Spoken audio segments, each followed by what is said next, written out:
A billionaire's son was celebrated at birth, but something was wrong. He never responded to sound. Doctors declared him deaf, and for years his wealthy family accepted it as fate. But when a new maid was hired, her sharp eyes noticed something no one else dared to question. Whispers behind closed doors, a child silenced not by nature, but by something darker.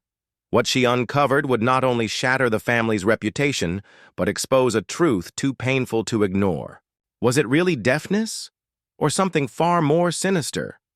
Wait a second. Tell us where you're watching from in the comments, and don't forget to subscribe for more powerful stories like this. The Carrington estate was a world of opulence, towering walls, manicured gardens, and a mansion where every detail screamed of wealth and power. Inside lived little Oliver, the only son of billionaire Charles Carrington. From birth, Oliver had been different. His mother often cried quietly, believing her son would never hear her voice. Specialists were called, therapies attempted, but nothing changed. To outsiders, the family seemed strong, standing proudly by their special child. Yet within the mansion, silence carried a different weight.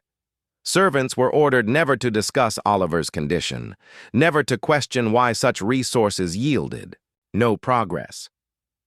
It was as though the boy's fate was sealed, wrapped in mystery. Then came Maria, a humble maid hired to help with the household. Unlike the others, she didn't just follow rules.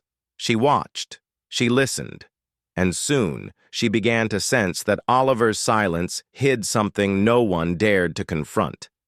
Maria noticed the small things. Oliver's eyes flickered when plates clattered. His body tensed at sudden noises, and once she swore he turned when she called softly from behind. But each time his parents brushed it off. Wishful thinking, they said. Yet Maria couldn't ignore the boy's subtle reactions. Her suspicion grew stronger when she discovered Oliver's toys in a locked room. The speakers inside were silent, coated with dust. Why would a child diagnosed as deaf have expensive sound systems hidden away? More troubling were the thick curtains in Oliver's room, always drawn, shutting out both sunlight and outside noise. One evening, while dusting near Oliver's bed, Maria stumbled upon something chilling. Tiny cotton wads, stiff and pressed deep into the boy's ears. They weren't medical, just crude, suffocating plugs. The realization struck her like lightning.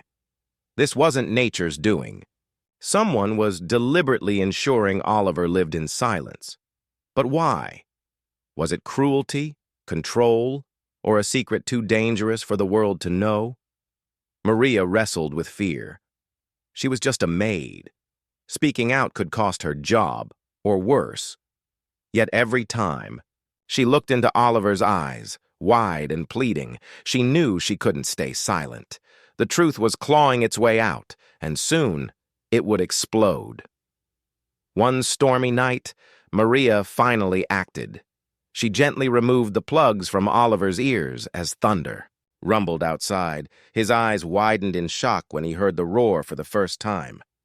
He covered his ears, trembling, but then he looked at her, tears streaming down his face. For the first time, Oliver heard a voice, hers, a simple whisper.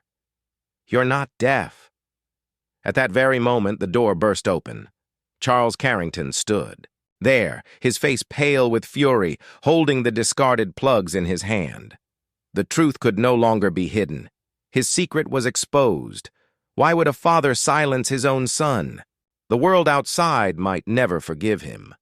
But Maria knew she had set something irreversible in motion. The scandal broke within days. Doctors confirmed Oliver's hearing was intact, stolen only by years of deliberate obstruction. The Carrington name, once untouchable, became a symbol of cruelty and deception. Some whispered Charles had silenced his son to protect family image, unable to accept imperfection in an heir. Others believed it was about control, an obsession with shaping. the boy's life. But for Oliver, the world was no longer silent. Every sound, from birdsong to laughter, was a gift. And Maria, the maid who dared to uncover the truth, became his savior. This story isn't just about one child. It's about how power can hide injustice in plain sight. How many others suffer in silence, unseen, unheard. And who among us will be brave enough to listen? Tell me, which country and city are you watching from? Take care.